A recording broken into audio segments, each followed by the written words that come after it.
Yo, what's going on, everybody? Welcome to the Vikings Now by Chat Sports. My name is Patrick Siepman. Coming up on today's show, we're going to be showing love to Jalen Redmond, star defensive tackle of the Minnesota Vikings, who has really been holding up the defensive line the entire season. Javon, Hargrave, Jonathan Allen have not been living up to our preseason expectations, but this guy right here been blowing my expectations out of the water, and PFF grades him out as one of the better defensive tackles in the league, specifically against the run. His run defense grade is 74.5, which is 7th in the National Football League. Overall, PFF grade sits at 74.4, which is 16th in the league, and he's still solid at getting home to the quarterback as he does have 5 sacks this season. But I want to see him play a lot more. Like, he's played around 65% of snaps this season, so I do think with the final 3 games, like, why not we have Jalen Redmond being every down defensive lineman, put his conditioning to the test, put his cardio to the test, because I need more 61 in my life over the last 3 games. And if you guys want to show the big fella in the interior of the defense, kind of giving me like old school Pat and Kevin Williams vibes at that defensive line position. So if you guys want to show Jalen Redmond some love, give me those 61s down below in the comments section. Show one of the most underrated players in the NFL your support down below. All right, so his total numbers on the season, fantastic. 14 games played for Jalen Redmond. He's got 40 tackles, 5 sacks, a forced fumble, a fumble recovery, and 13 and a half TFLs. That is top 15 in the National Football League. So he's been wrecking havoc all year, and we could just call it like it is. If Jalen Redmond didn't pop and the Vikings didn't find this guy from the UFL, the Vikings defensive tackle position would be in a extremely rough spot. I mean, Javon, Hargrave, Jonathan Allen, you thought bringing those 2 guys in were going to give you one of the best defensive lines in the league. That couldn't be farther from the truth. But Jalen Redmond's been absolutely unreal this year. He has been making plays in every single game. Like, every single game we have done this year, I'm like, oh, there's Jalen Redmond making another play. In big-time spots, 3rd and 2, team runs the ball up the middle, oh, there's Jalen Redmond making a big-time play. And I think he's one of those guys where if you ask, like, if you got, I don't know, Buccaneers fan in your life or any other fan or team's fan in your life, you just say, who is Jalen Redmond? I bet you they wouldn't know, and this guy's been absolutely unreal. And even the advanced stats, I mean, if you want to prove to one of your buddies why Jalen Redmond is so good, just show them this graphic. His pass rush win rate this season is 11%, which is unbelievable out of all defensive linemen. That is 10th in the league. How about his run-stop win rate?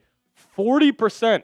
That's 5th in the entire NFL. I will say, when I was looking this up, Levi Drake Rodriguez is 9th on this list, so shout out to LDR as well. So he's playing some good football.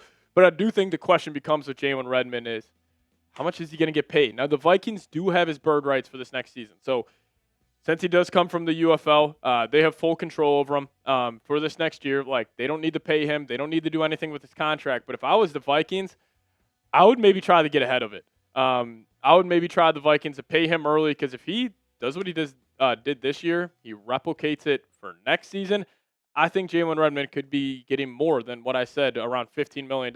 He could be maybe getting $20 million. And, Jonathan Allen, we can stick on the defensive line here. He has been such a disappointment this season. And I was completely wrong about him. Like, in that divisional game against the Commanders, or against the Lions when he was on the Commanders, like, he wreaked havoc in that game. I thought he looked like one of the better defensive linemen in the league, but this year he has been horrible. And against the Cowboys, he had his worst game so far this season. He had a PFF grade of like 27. He was just getting blown off the ball consistently throughout the game. But the problem is Javon Hargrave, who hasn't been great, but much better than Jonathan Allen, Hargrave is more likely to go, because the Vikings just can't move off Jonathan Allen, but they can move off Javon Hargrave this offseason. Now, these numbers, these figures are if the Vikings do cut him pre-June 1, they would save just under $500,000 here.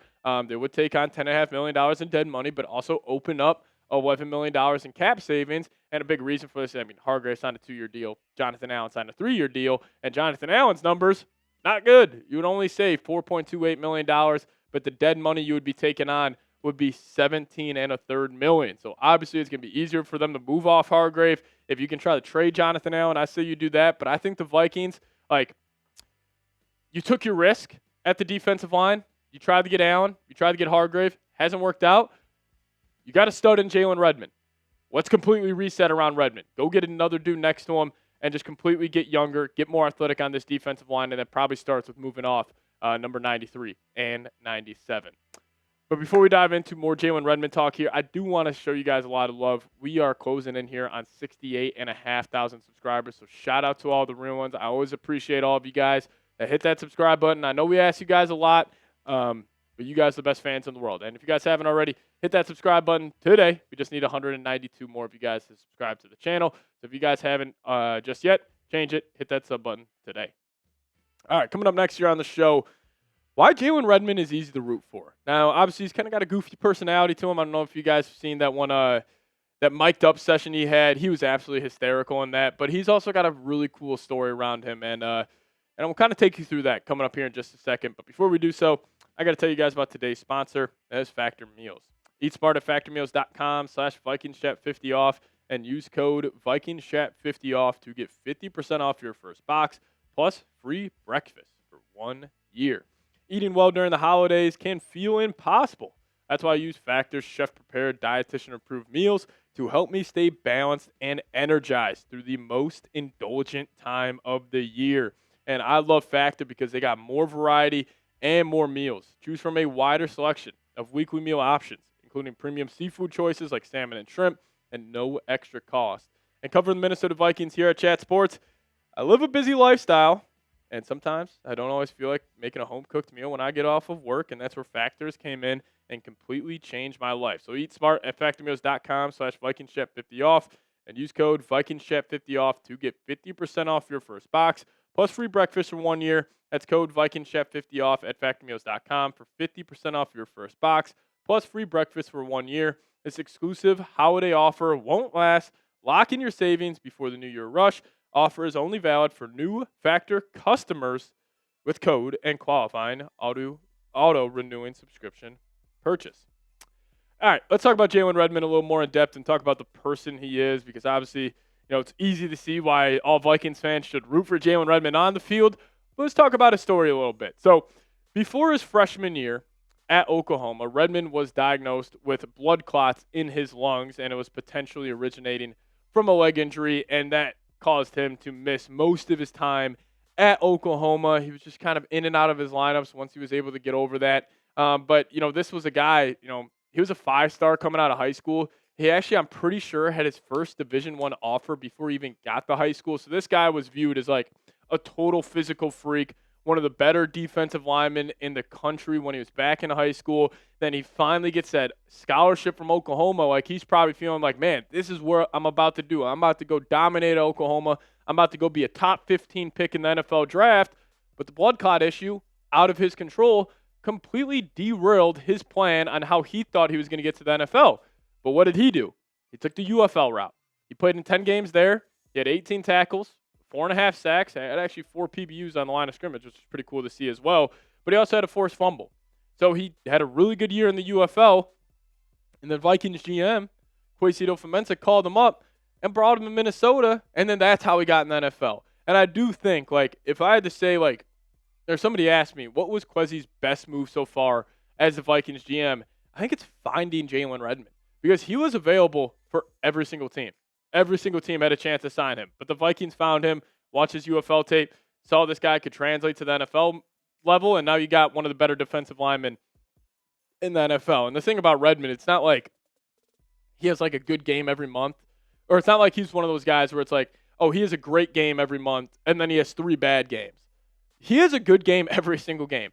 I'm so serious. He has had a good game every single game this season. Even the Chargers game, when the Vikings got smacked by Los Angeles, he had 9 pressures in that game. This guy's been unreal, and I do think he can develop into being a blue chipper, because he's 26 years old.